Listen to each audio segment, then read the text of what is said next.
एबाराव दहाय बुंनाय बादिनो 7टा सिटनि गेजेराव मोनसेबो बिपिएफ हानजाया चिरांनिफ्राय देरहानायनि खुनु आसा गैया दा थारमाने बेवहाय फुरा साफा जासिगोन मानो जासिगोन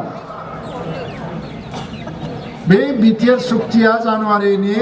27 तारिखआव जुदि जामारामोनबा रायजो राजाफ्रा मोनसे गोनो गोथो साननाय फैसिगौमोन सोमावसारनायालाय देरहामारोना देरहामारा माथो जेबो जादिया हाग्रामाया होनबाय थादों सुक्ति जाया बड'लेण्ड जाया बेसो नंमरगौ जाबाय नामा होननाय मोनसे साननायजों जोंखौबो फोथायनो गोब्राब जासिगौमोन रायजो राजाया नाथाय बिटिआर सुक्तियाथ' जालांबाय 27 तारिख जानुवारियाव प्रमाण जादोंना जायाखै आन्दलना जे देरहादों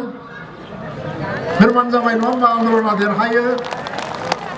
जि जाय आन्दलनखौ रायजो राजाया मदद होनानै देरहासार खालामबाय बे आन्दलननिनो फिथाइ हिसाबै बिटिआर मोनबायबा बे बिटिआर सुक्तिखौ मावफुंनो ओंखारनाय हानजा इउपिपिएलखौ देरहासार खालामनाया जाहैबाय साफ्रोमबो रायजो राजानि मोनसे बिबान दिनै फैनाय फैयै न'आव थाबोनाय थाबोयै 2003 सनाव बिटिसि सुक्ति जादोंमोन 2005 सनाव प्रथम इलेक्सन जादोंमोन नंगौना नङा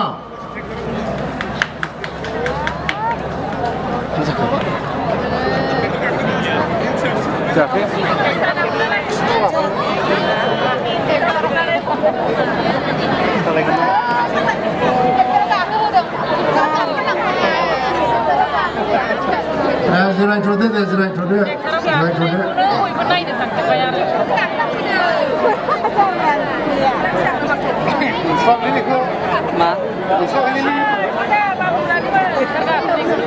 जिरायथ'दो जोबथ'बाय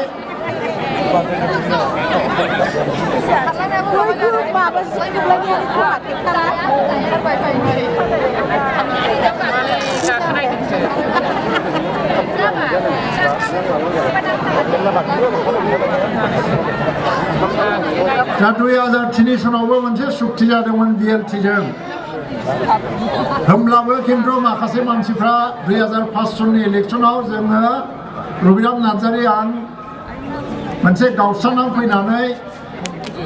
बिपिपिएफ हानजा दानानै जों भट बिबायबायदोंमोन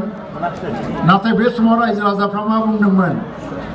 जे जाय मानसिफ्रा सुक्ति खालामनानै बिटिसि लाबोबाय बिसोरखौबो सालायनो खनसे सुबिदा होनांगौ होननानै जोंनि खोथाखौ खोनासङाखैमोन रायजो राजाफ्रा बिथांमोननो भट होनानै देरहासार खालामदोंमोन दा बिथांमोननो 15 बोसोर सुजुग होबाय 15 बोसोराव बिसोरो मावनांगौआ मामोन लामा मावदों स्कुल मावदों अनेक मावनांगौ थाबोबाय आं बेखौ बुंला बोराय बुरि पेन्सन रान्दिनि पेन्सन न' गैयैफोरनो न' राननाय बेमारि मानसिफोरनो रां मदद होनाय फरायसाफोरनो रां मदद होनाय दालां बानायनाय जाम्फै जावनाय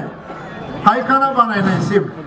सरकारा दिनै फैसा हरदों रायजोफोरखौ खावलायहरदों जाहाथे नोंथांमोना दा बे समाव जाहाथे बाहेराथिं ओंखारलाङा गुरै खावलायहरदों नोंथांमोनखौ जाहाथे लामाथिं ओंखारलाङा हाबाफारिया गोबां दंबावो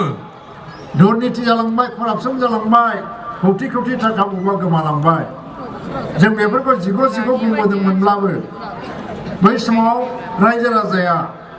मा सानदोंमोन मा खनसे सुजुग होनो होननानै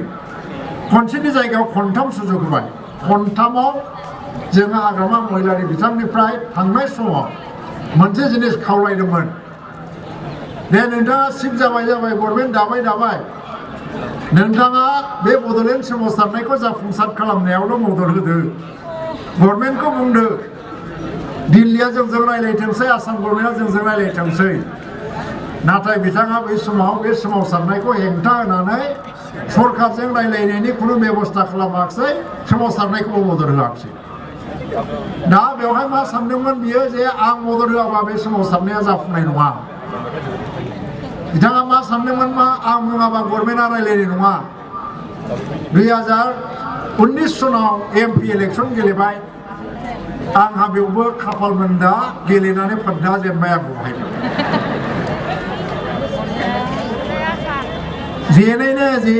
जेननाया माबादि हाराहादि मोनजाजोब्बाय आङो थेवबो गोसोआ जेना दाबो गसंनानै दं आं बेवहाय नोंथांमोननि सिगाङाव गोसोआलाय मानो जेननो सासे मानसिखौनो मालाबाबो फेजेननो हायानो गाव जुदि गोसोजों जेनाबा दा नोंनि दावहाखौ नों जुदि नांलांबाय थायोबा मानसिया मालाबा बिसार होनायाव भुल खालामोनो नाथाय मिथिंगाया भुल खालामानो मालाबा नङा मालाबा मिथिंगाया बिसार होगोन आंनोबो थाङै थुङै मा जाहैबाय इलेक्सननि उनाव जों गोसो बायजोब्बायमोन एमपि इलेक्सनबो जेनबाय जोंखौलाय सोर मदद होबावनो नाथाय बेनो मिथिंगाया जोंनो बिसार होबाय भगबाना जोंनो बिसार होबाय इलेक्सन जेनदोंब्लाबो बे समनि उनावहायसो भारत सरकारा जोंखौ रासिन गुरुत्त होनानै रायलायबाय आरो बे समाव दानि बिपिएफ हान्जाया जेबो जाया होननानै दल दामनानै रायजोफोरखौ दस्रा लामायाव लांनो नाजाबाय नाथाय बे मिथिंगानि जास्टिसखौ नायदो नेचारनि जास्टिसखौ नायदो इसोरनि अननायखौ नायदो बिथांमोननि मदद मोनालासिनो दाखालि बिटिआर सुक्तिया जानानै थांबाय होमबासो बिसोर सोमोनांबाय जे बिथांमोना गावसोर मदद होआलासिनो बिटिआर सुक्तिया बोरै जानानै थांखो नै दा बेखौ लानानै बायदिसिना खोथा बायदिसिना मा एखमबा बिटिआर सुक्तिखौ जोंसो खालामना होदों होनो एखमबा मा जादों बिटिआर सुक्तियाव जेबो गैया जों बेखौ मानियाबो होनो दा जिनिसखौ नायदों मोखाङावनो जाग्रा बुस्थुआ प्लेटाव साजायनानै मोखाङावनो